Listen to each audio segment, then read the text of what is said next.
देखिए, आज ना 1, 5 और 9 की बात करेंगे।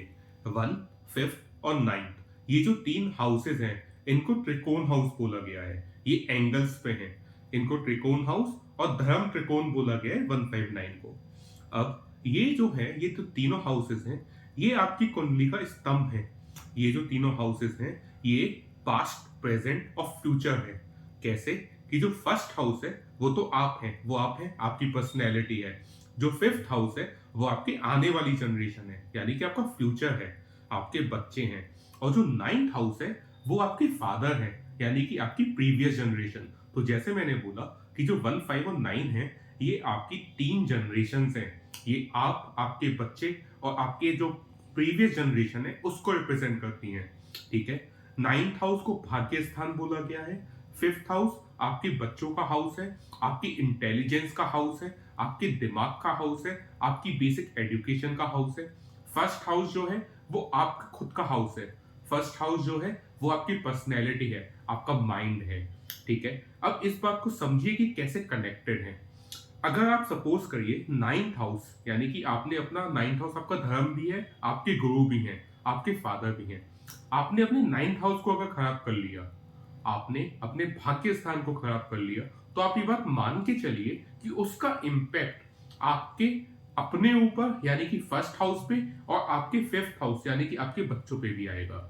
ऐसे ही अगर आपने फिफ्थ हाउस को खराब किया है, इसका बहुत सिंपल सा एग्जांपल है कि आपने फिफ्थ हाउस यानी कि अपनी बेसिक एजुकेशन खराब करी है, तो बहुत चांसेस हैं कि आप जो हायर एजुकेशन है, जो नाइन्थ हाउस, उसको भी खराब कर लेंगे, क्योंकि तब आपका बेस ही कमजोर है। तो आपको उसका रिजल्ट कैसे मिलेगा? तो हायर एजुकेशन भी कहीं ना कहीं ऑटोमेटिकली खराब हो गई। मगर अगर आपने फिफ्थ हाउस को अच्छा रखा हुआ है, आपने यहाँ पे मेहनत करी है, तो आपको नाइन्थ हाउस में भी बहुत चांसेस है कि अच्छा रिजल्ट ही मिलेगा। ऐसे ही फर्स्ट और फिफ्थ और नाइन्थ, ये जो 3 हाउसेस हैं, ये आपके पास्ट कर्मास, स्पेशली जो 5 और 9 है, ये आपके पास्ट कर्मास को बहुत रिप्रेजेंट करते हैं। यानी कि फिफ्थ जो हाउस है, वो आपके पूर्व पुण्यों का हाउस है। और उसके बेसिस पे आप देखेंगे कि फिफ्थ से जो फिफ्थ है, वो नाइन्थ हाउस है। तो अगर आपने पूर्व में कर्मा अच्छे किए हैं, पास्ट लाइफ में अच्छे कर्मा है, तो आपको इस बार ऑटोमेटिकली नाइन्थ हाउस अच्छा मिलेगा। और नाइन्थ हाउस अच्छा होने का मतलब है कि आपको लक अच्छा मिला है, आपको भाग्य अच्छा मिला है, यानी कि आपको इस बार के हाउसेस, यानी कि इस बार के जो रिजल्ट्स हैं, इस लाइफ के जो रिजल्ट्स हैं, वो भी अच्छे हो गए। तो इनका कनेक्शन ऐसा है कि अगर आपने पास्ट में गलत कर्मा की है, तो आप डेफिनेट मान के चलिए कि आपका नाइन्थ हाउस आपको वीक मिलेगा, आपको लक का सपोर्ट नहीं मिलेगा। आपको अगर 2 रुपए का काम करना है, तो आपको उसमें 2 रुपए नहीं मिलेंगे, आपको उसमें कम मिलेगा।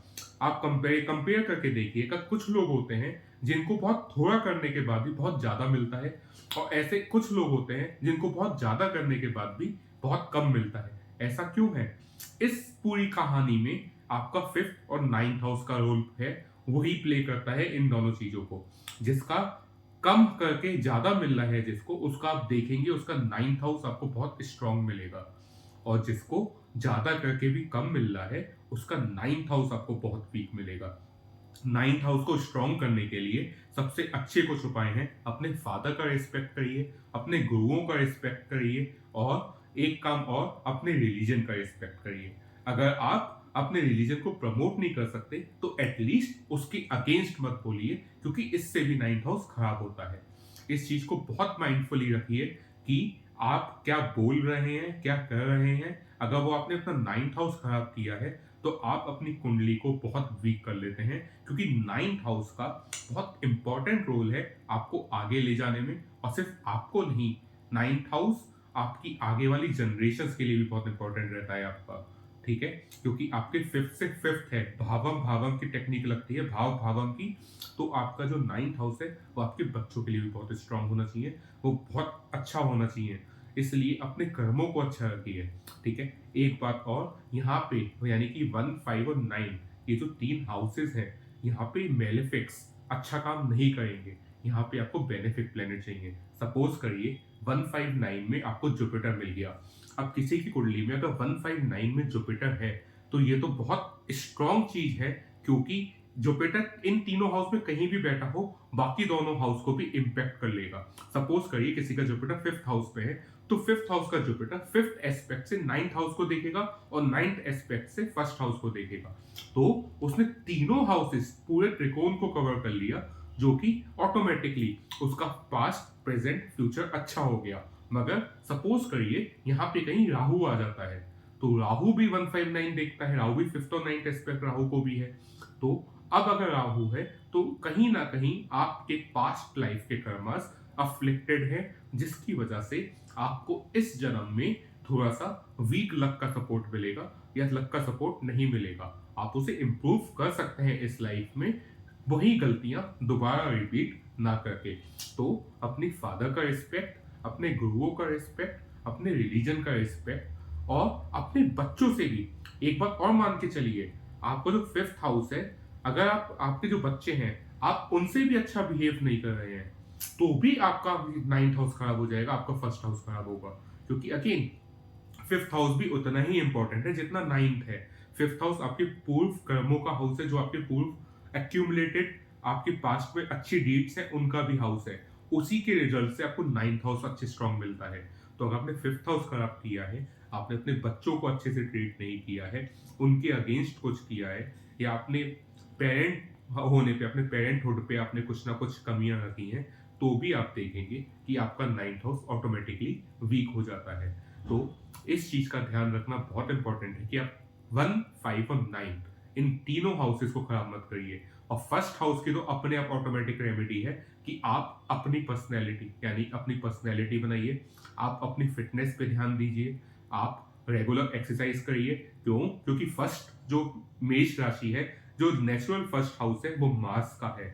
ठीक है, तो फर्स्ट हाउस मार्स रिप्रेजेंट करता है, फिफ्थ हाउस सन रिप्रेजेंट करता है, फिफ्थ हाउस आपके फेम का भी हाउस है, इस बात को भी ध्यान रखिए। तो फिफ्थ हाउस से आपको फेम मिलती है, इसलिए वो सन का हाउस है। और नाइन्थ आपका जुपिटर का हाउस है। ये तीनों जो प्लैनेट्स हैं, मार्स, सन और जुपिटर, ये तीनों प्लैनेट्स अगर किसी की कुंडली में स्ट्रांग है तो आप ये मान के चलिए कि वो कुंडली बहुत स्ट्रांग है। उस कुंडली में आपको बहुत अच्छे रिजल्ट्स मिलेंगे इन एवरी एस्पेक्ट। तो अपनी फिटनेस पे ध्यान देंगे तो आपका फर्स्ट हाउस अच्छा होगा, अपनी इंटेलिजेंस, अपनी एजुकेशन पे ध्यान देंगे, आपका फिफ्थ हाउस अच्छा होगा, अपने बच्चों पे अच्छे से बिहेव करेंगे, फिफ्थ हाउस अच्छा होगा।